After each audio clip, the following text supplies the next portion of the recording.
We spend a lot of time talking about how to protect ourselves online, stronger passwords, better habits, etc. But we don't spend nearly as much time asking a simpler question. Why is so much digital safety still our responsibility in the first place? In other industries, cars, food, medicine, we don't expect people to be experts just to avoid getting hurt, right? It's absurd. Safety is built into the product or service or, whatever it is that you're expecting to be safe, it's built in. But with anything tech-related, we've quietly accepted a totally different reality.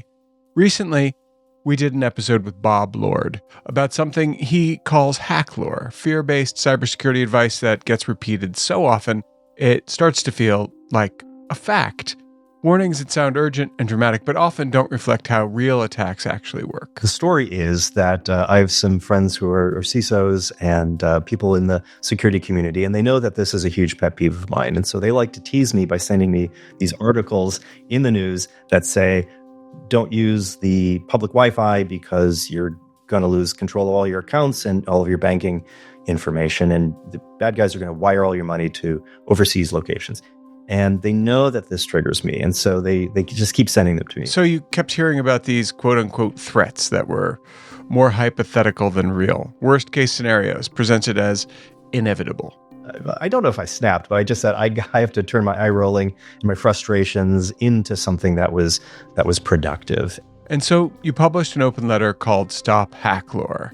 And basically it was a call to ask everyone to stop giving this bad advice that scares people without actually making them safer. And we devoted an entire episode to that argument.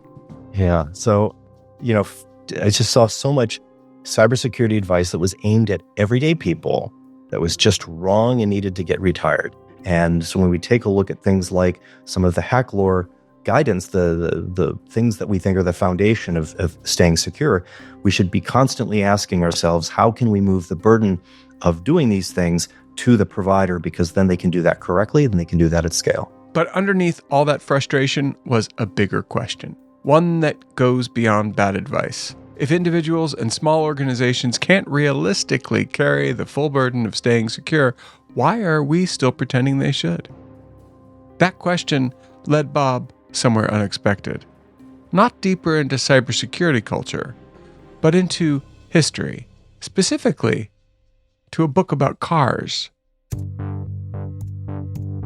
I'm Beau Friedlander, and this is What the Hack, the podcast that asks, in a world where your data is everywhere, how do you stay safe online?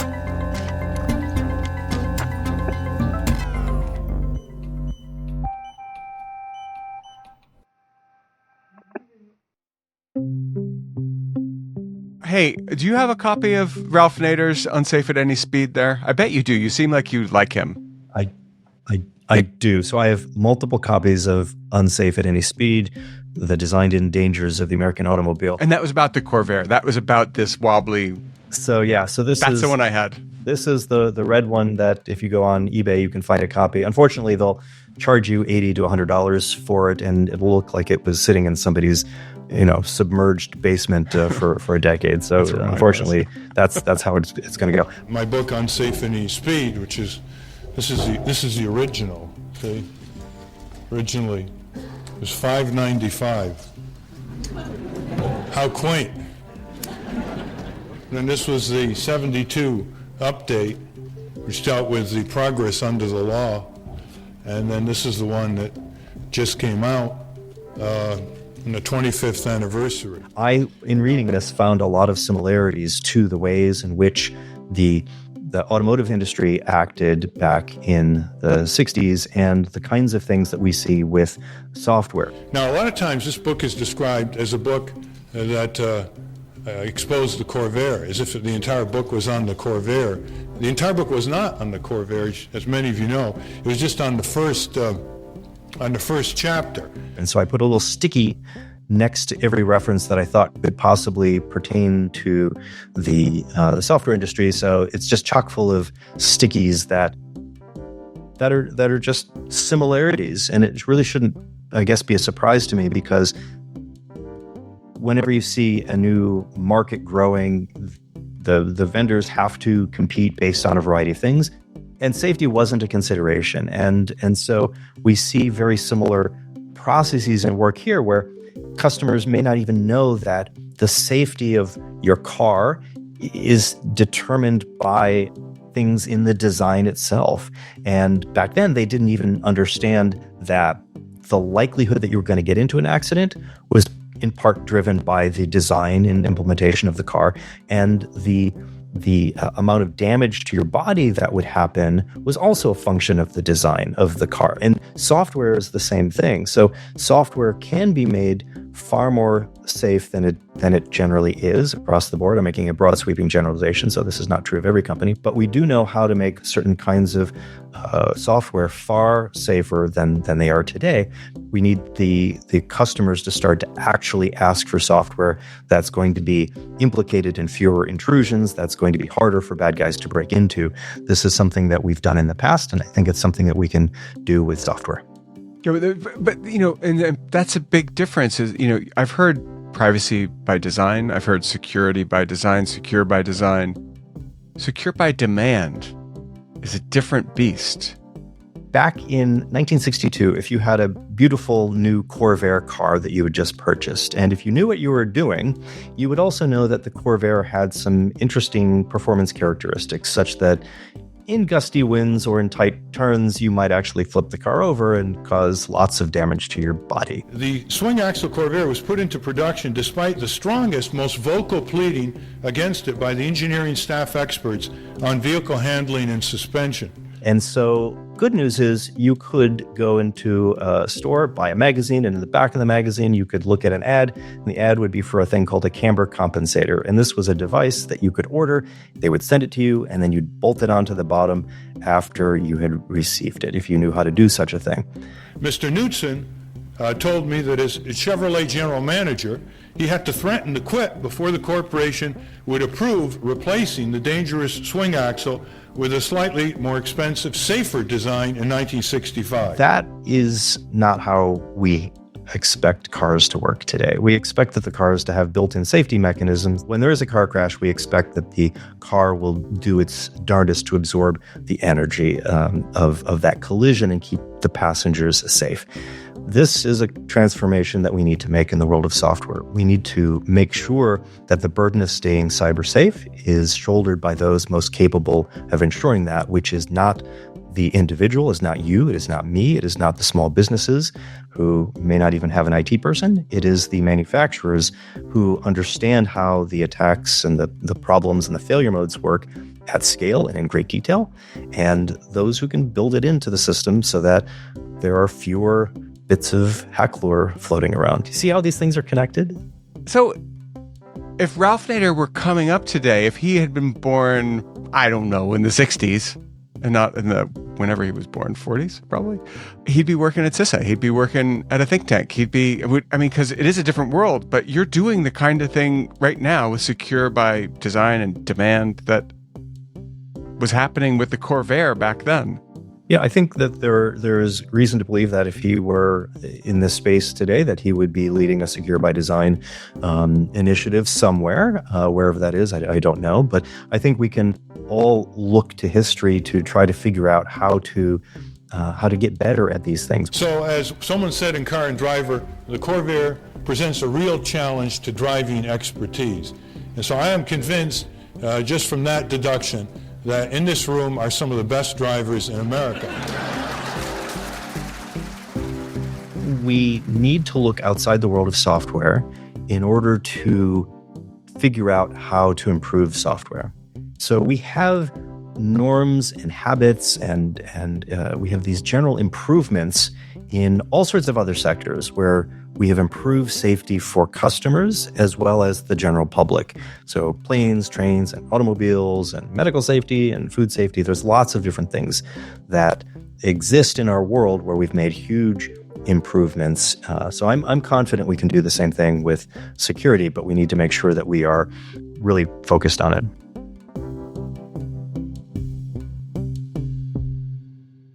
So, Bob, today we were lucky enough to be able to get a colleague of yours from CISA and elsewhere on the show to help us unravel this new area, new to us anyway, security by design. And so without further ado, we have with us Lauren Zabierek. Thank you, Beau. What a cool podcast name. It works for us. Lauren and Bob were the primary architects and the public faces of cybersecurity and infrastructure security agencies' Secure by Design initiative. That was launched in April of 2023. And it was, I don't usually think of movements happening within organizations like the Department of Homeland Security, but I'll say the movement that they started, it aimed to shift the burden of cybersecurity from people like us to the people who make software for people like us, software manufacturers, arguing that security should be a foundational requirement rather than a sort of add-on or something that you have to take care of the minute you start using something. Yeah, that's exactly right. So a common theme running through all of these initiatives that I like to work on is the idea that we shouldn't be giving advice to thousands of people or millions of people or billions of people. We want to be able to start to move the responsibility for staying cyber safe upstream to the technology companies that can best eliminate the risks at the source. Now, Lauren, you have a reputation for your work in national security, a good reputation for your work in national security. You were the former director of the cyber project at Harvard's Belfer Center. And so what was your take? As I understand it, you were more on the policy and strategy side of Secure by Design. Is that right? I'll be honest, I don't, even though Bob and I have worked together now for, 2.5 years, the story of why he sort of came to me, I'm still not quite clear on it, but I just feel so lucky that he did. And I do think of myself as a strategic leader, having had, I'm over 22 years in national security between the military, the intelligence community, academia, private sector, and then, of course, the opportunity to jump back into government at CISA and, be a senior advisor there. And together, the two of you, along with Jack Cable, created the Secure by Design Pledge. So the pledge is really a series of very specific things that companies can work towards. And so it includes things like making sure that within a year of signing the pledge, your company is going to demonstrate actions to take measurable increase in the use of multi-factor authentication across the products. You would think that that would be a given, and yet we found that it was not. Or default passwords is another thing. So there's still a lot of systems that are shipped with the same default password. And if you just Google the name of the product, you'll find the default password in the manual. And so there are these series of things where we wanted to see what can we do to go from a world in which companies claim to take all security matters very seriously to very specific things, 7 very specific things that they can do. And we ask them to measure their progress. Things like security patches. Some companies don't actually measure how many customers have adopted the latest security patches. And so some of them already were, but some of them had to start a program to start to measure that. And, you can't improve what you don't measure. So they started that program. And a lot of that was in response to the items in this pledge. So when it comes to the way that this is rolled out, the Secure by Design Pledge, which was a voluntary commitment, which gathered signatures from over 200, maybe 250 major tech companies, including Microsoft, Google, Amazon, and others. Just those are some big ones. Was that your doing, or your part of your contribution was to sort of think about how this gets rolled out? What I think was one of the biggest things about this pledge, and of course this is an extension of the whole Secure by Design movement, was that it articulated that security is a customer need and a customer requirement, right? The government is here. We're saying this officially because I'll be honest, I don't think that generally the industry thinks of security as a customer requirement of software, right? But I think a lot of customers think that it's implied that they're already getting it, right? So there's something kind of lost in translation. But then what it did was not only to articulate that and say that we are demanding it, right, created this market, right? So now it's visible. Now it's an explicit requirement, an explicit need rather than implicit. And so we're talking about not only that, but how to achieve it kind of with the resources and the knowledge that we have right now. And then also giving customers the language to talk about it and to ask for things. Now, you also included in there secure by default, the idea that products should be secure, quote unquote, out of the box, right? So that's not everything comes out of a box. Sometimes it's a click, but the idea that that's not something that would require extensive configuration was also part of the pledge, I think. And then another thing that I think is important is the hardening guide, the idea that the built-in complexity of hardening a target it should be reduced. The pledge seems like it's easier to say the pledge and then say, well, I meant to. What has been the actual experience? I take this pledge, it's voluntary, which means that we're not in the EU where I might actually get fined if I don't do something. So I think the main observation is that we have to start someplace. And again, I don't know how many times I've seen a company say the phrase, we take all security matters very seriously, but what does that really mean? And so what does it mean from them, from their standpoint? How are they going to start changing their development processes? How are they going to start changing the way that they think about the products so that they take responsibility for the customer's security outcomes? So within the Secure by Design paper, there are 3 core principles, and that's the first one: take ownership of the customer's security outcomes. So what exactly does that mean? So you have to start somewhere. So the pledge was an opportunity for us to come together with a few hundred of our closest friends. It started off as, I think, 68, but then it expanded to a few hundred, for us to come together and say, what does good look like today? And there's certainly a lot of stuff that I'd like to see on the pledge, but companies just can't agree to it. So this was the list that they could agree to. Now, CISA is not going to be issuing report cards. They're not going to be naming and shaming. That's not the role of the government. But I do think that there is an opportunity for folks to go back and take a look at some of these products and ask if the companies have made reasonable progress. The things that made up the pledge were, by and large, the things that we saw that were causing a lot of issues, right, with incidents and breaches and things like that. Show that they were going to make progress while also working with them internally. And then looking to the public, right, the third parties, the civil society, right, to then shine a light, or the media, for instance, are these companies actually upholding the pledge? And what we wanted them to do was provide artifacts so that customers and these outside parties could sort of look at them and say, okay, they are making progress or they're not, and then hold them to account, because that just wasn't something that CISA was able to do. But ultimately, we know that it's, the pledge is not the panacea. It's a bridge to something bigger from a policy perspective. After the break, we're going to hear exactly what needs to be fixed.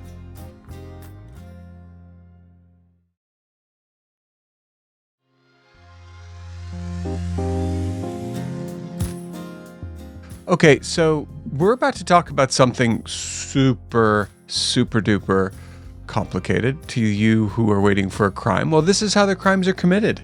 And that's sort of cool, right?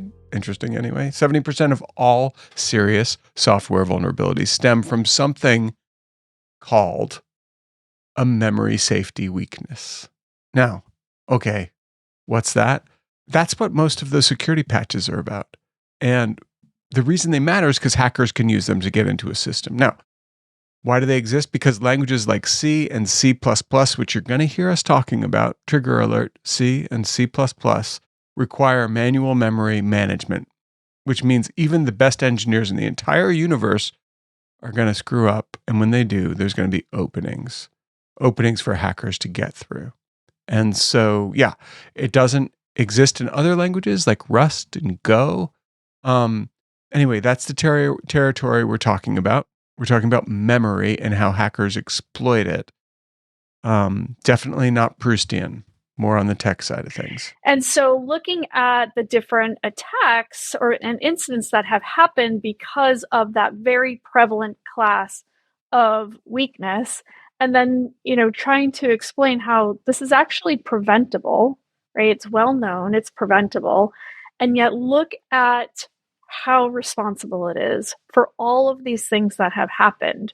It doesn't have to be that way, right? So kind of coming at it from that perspective, I think, rather than going into the sort of nitty gritty, read and write, buffer and crashes and things like that, people aren't necessarily going to understand that. But at least knowing that, again, this is a well understood error and there are fixes for it, and yet they are not, for the most part, being applied, and all these incidents are happening because of it.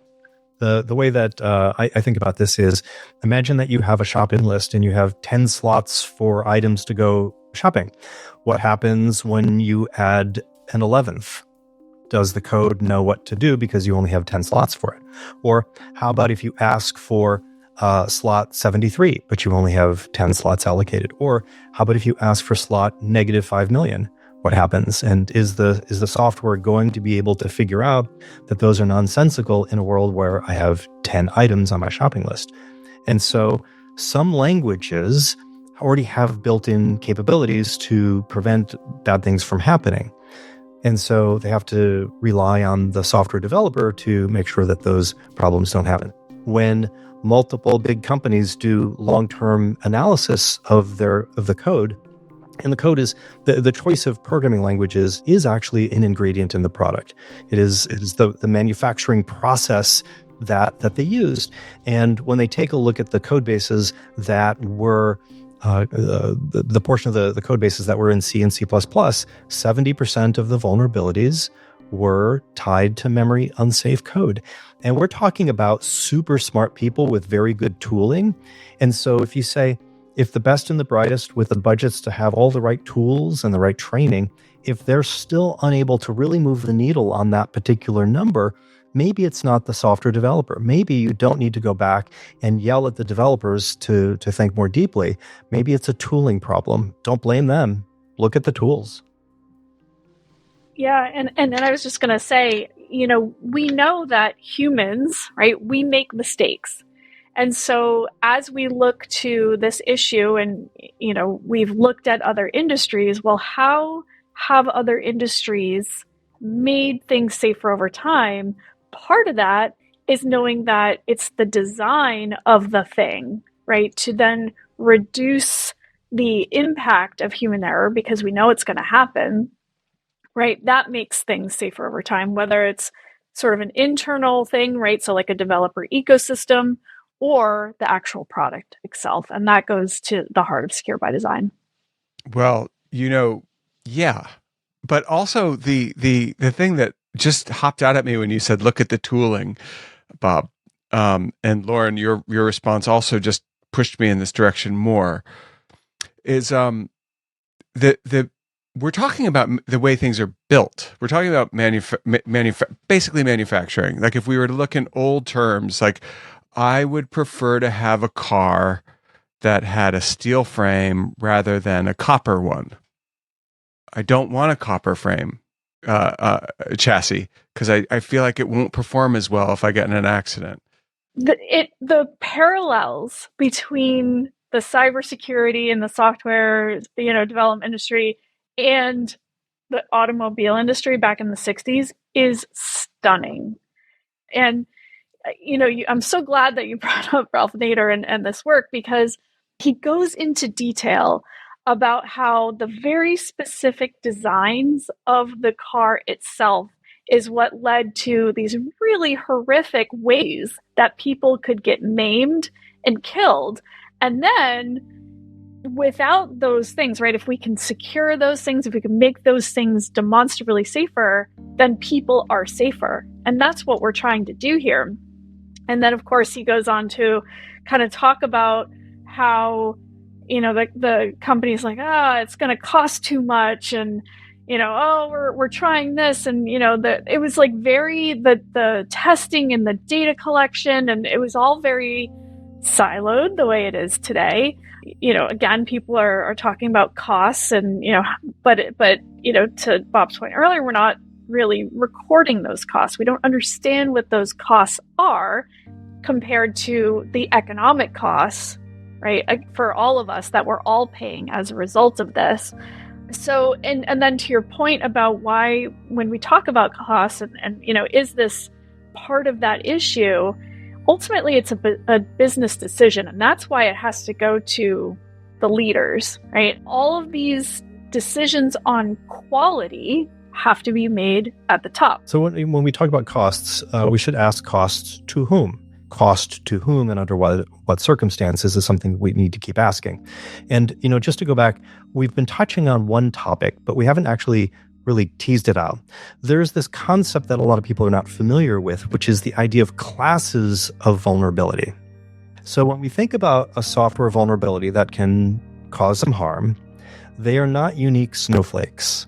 They are categorized into specific buckets, and they have specific numbers, and we know what they are.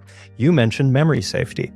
There are actually many different kinds of memory safety vulnerabilities, and they all have names and numbers. They're all categorized. I'm sure nobody in the audience will care to go look it all up. Some will, but yes. We need to start talking about these categories or classes of vulnerabilities and not just assume that the vendor could not possibly have foreseen a cross-site scripting vulnerability or a SQL injection vulnerability or directory traversal vulnerability, all of which have been at the top of the list for the last 20 years or so. Now, 20 years is a long time for something to be at the top of the list as a problem. And it's a long time for a hacker to be able to sit at a desk and say, I wonder what happens if I change this variable. I wonder what happens if this bucket is a problem at this company. And isn't that essentially what now it can be automated to a large degree, but but that's the danger, is that there's a huge catalog of vulnerabilities that can be tested one by one. That's exactly right. And many companies have internal teams who run the same kind of tools to try to determine if their software has those kinds of vulnerabilities. But sometimes you can't just, in the same way that with physical manufacturing, you can't QA quality into a product. Does that make sense? You can't just inspect quality. So we need to go back and think about what is it that is going to be required to remove this kind of vulnerability entirely? So rather than playing whack-a-mole, where the software company is made aware that there is a vulnerability, they produce a fix, they run it through their QA, they publish a version, and now the burden is on the customer, and that could be an end user, could be you or me, and it could be enterprises. And having worked at a small not-for-profit, I will tell you, it is very, very, very difficult to figure out how to apply all the patches for all the things. It's just not economical. So back to the question of cost, whose cost are we talking about? So anyway, classes of vulnerability is one of these topics that just doesn't get enough air, so I just wanted to toss it into the ring. That are built into the design. You can't retrofit those in to an existing But that's what you just said. You just said the whole thing right there, is that they were the two things. You can't build them in afterwards, and also the technology to build these things existed long before people started to CEOs said, we're going to do that, right? In order to make this transformation towards quality, that decision actually has to come from the top. But it's more than just a decision. It's putting in place the incentives, like the incentive structures, so that the workers can sort of orient around that. And more than that, it's resources as well, right? So it's the structure, it's the incentives, and it's the goals that they are putting into place. In industries or companies that aren't doing that, those smaller departments that are sort of responsible for, say, quality or maybe in this case it's security, they're always going to have to be fighting for that thing instead of it being a company priority.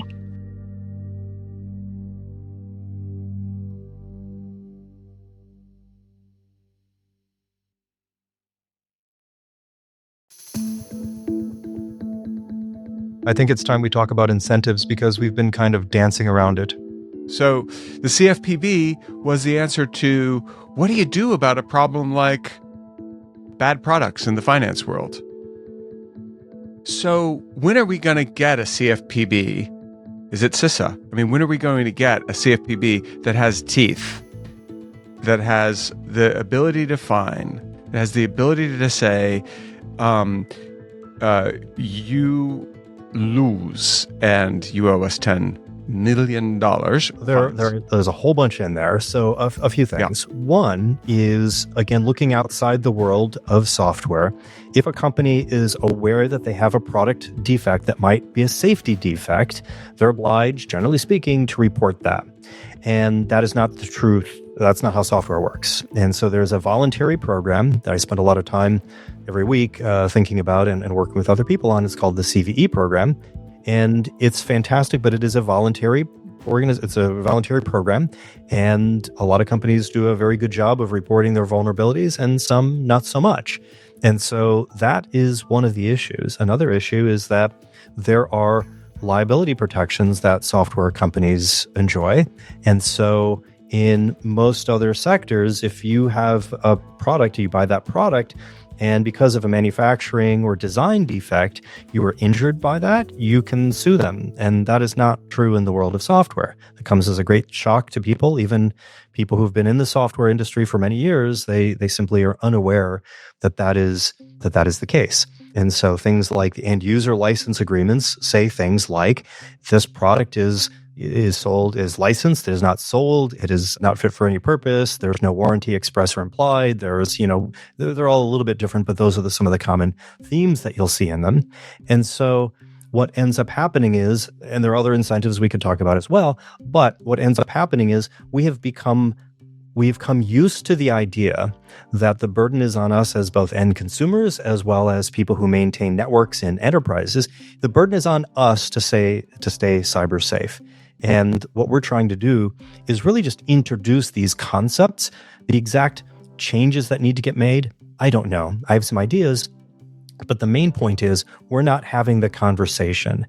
And so the more that we can have the conversation about the realities, you mentioned the ingredients and the processes in the factories that make software, we need to have a much more robust conversation about all of those things to figure out what we as a society are willing to tolerate. What changes are we willing to make to improve the safety outcomes so that you're not constantly in a situation where if you don't patch this thing on Thursday night, by Friday morning, you're going to have your entire organization compromised. That's not how we do things in other sectors, and we need to learn from those other sectors. That's the way the legal system is currently constructed. And again, there are some products and companies who make those products who have made tremendous improvements in cybersecurity for their customers. So it's not like this is a hopeless thing. In fact, we have existence proofs of products that just have fewer and fewer of various kinds of defects over the years. So we know that we can do this, but we have to start with the conversation. And this is, like in 1965 when Ralph Nader published Unsafe at Any Speed, people bought cars based on lifestyle, on performance and sleek design and all sorts of things other than safety.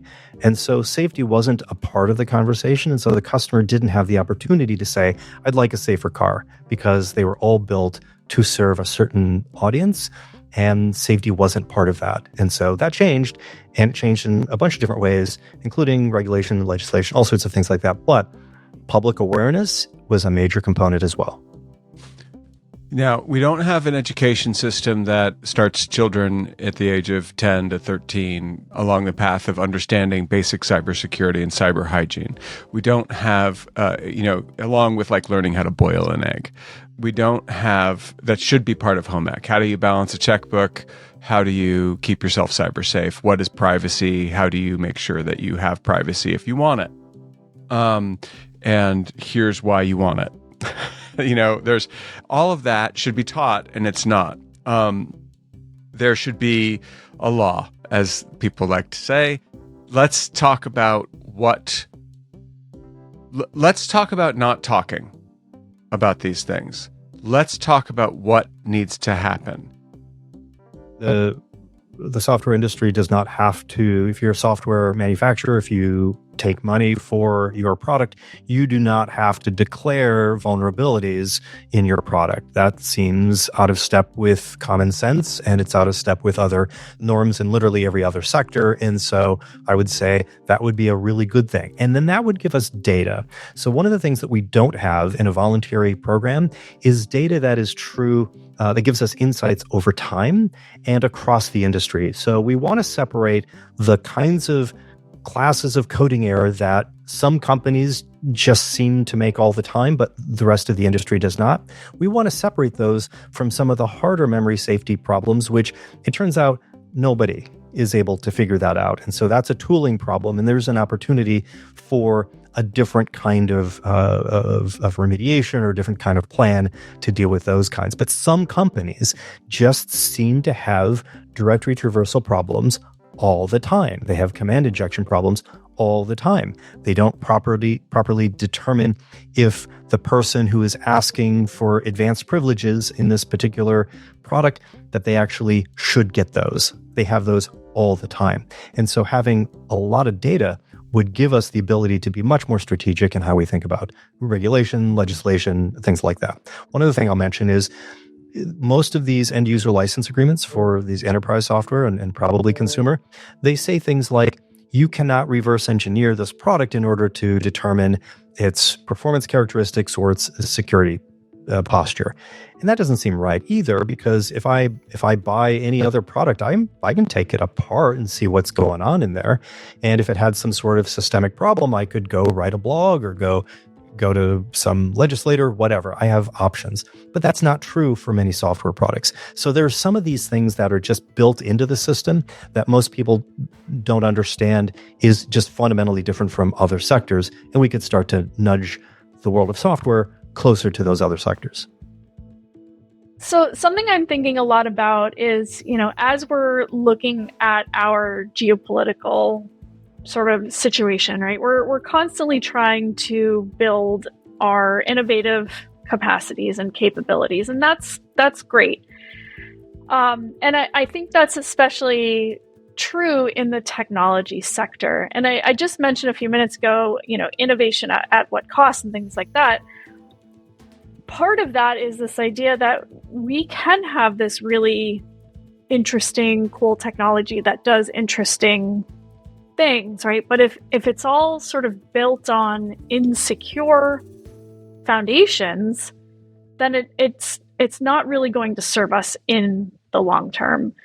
And to that idea of the foundations, right? Something that we haven't necessarily mentioned, but this is one of our biggest points, is that we've really based our society, right? Our national security, our economy, our public health and safety on software. And so, Beau, you mentioned why aren't we teaching this to, in schools and having that fundamental knowledge? I think there's an interesting point you make there, because increasingly our society is just run on software, and yet we don't really acknowledge that from an educational or safety perspective. And I think we need to really do that, to really make the point, making sure that we understand it and know that, whether it's insecure or not, or, what harms may be done because of it, we have a responsibility, and everyone does, to understand that and to move us toward a system where the things that we're basing our society on are safe and they are secure. One of the driving factors behind the secure by demand part of the movement, to be able to surface the things that customers should be asking for and giving them the language to do so.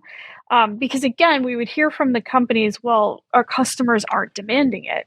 And again, that to me didn't sit right. I think the signal itself was quite diffuse, but I think it was there. And so secure by demand helped to concentrate that demand signal. So to your point about the education aspect, I think that the part of that is giving people the language and the tools to do that, to continue to signal demand while we're also working on the policy, the environment, right? The systemic issues.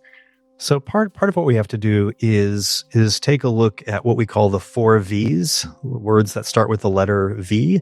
And the first is that as a society, we tend to glamorize what the villains did well, the ways that they attacked. We use fancy names for them, and we have these terms like 0-day vulnerability, and it's all very glamorous. And so we truly glamorize the villains, and then we turn around and we shame the victims for not having patched fast enough, either as individuals or as businesses. And we say, how could you have not put MFA on this administrator account? But what we really need to do is shift the spotlight of people's attention to the vendors who make the software, where these intrusions are not just possible, but in many cases inevitable, because it's just too easy to break in. And the fourth word that starts with the letter V are the visionaries. So we know that there are people who have been advocating for safer design for many, many decades.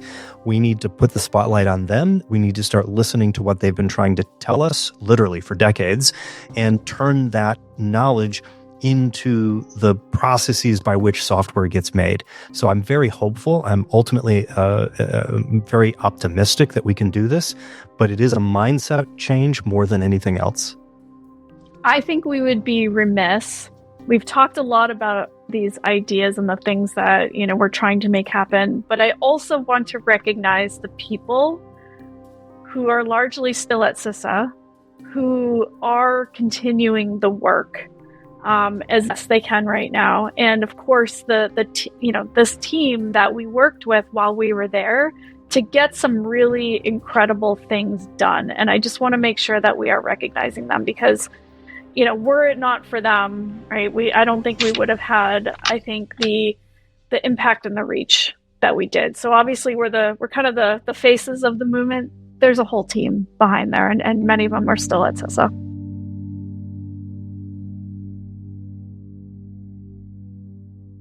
We've based our economy and our national security on software.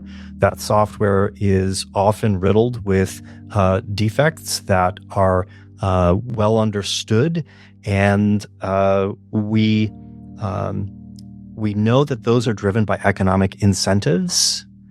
And so these are not the fault of people who need to get yelled at. This is a series of very complicated, interwoven incentives that create the world of the breach du jour. But again, we have people who have been on the right side of history for a long time. They've been telling us what to do, and we have some existence proofs. The fact that, not to go too far into memory safety, but Rust is now in the Linux kernel. It is now in the Windows kernel. It is now being used in a lot of different products. And so we know that we can do hard things. So I just wanted to really just punch that thesis that that is one of the core elements of what it is that we believe. One of the things I think we've tried to do is try to explain the story of why software is unsafe. And if you want a video that will help walk you through it on CISA's Secure by Design website, there is a little video that Jack Cable and I did, and it really kind of walks through the story of unsafe software. The same was true of the Corvair heater. Many people, Chuck Hughes for one, objected violently to a direct engine air heater without an intermediate safety shield. Because it's well known that all engine gaskets and exhaust systems will deteriorate and leak in time, so that the car would eventually, inevitably, become a carbon monoxide death trap. There is no telling how many people have been injured or killed by these deadly fumes, either dulling their reflexes so that their safe driving ability was impaired, or actually causing a monoxide inhalation death. This would have been avoided with a sense of responsibility and concern for our public. Certainly, we were forewarned by many of our engineers. Once again, we can expect much more expensive litigation, so that the few cents the shield might have cost will be insignificant. And that was the end of his career, that letter. When Murphy got that letter, DeLorean's name was crossed out. Lauren Zabierek, Bob Lord, thank you so much for joining What the Hack this week. Thank you, Beau. Really appreciate you having us on. Thanks so much. It's been a pleasure.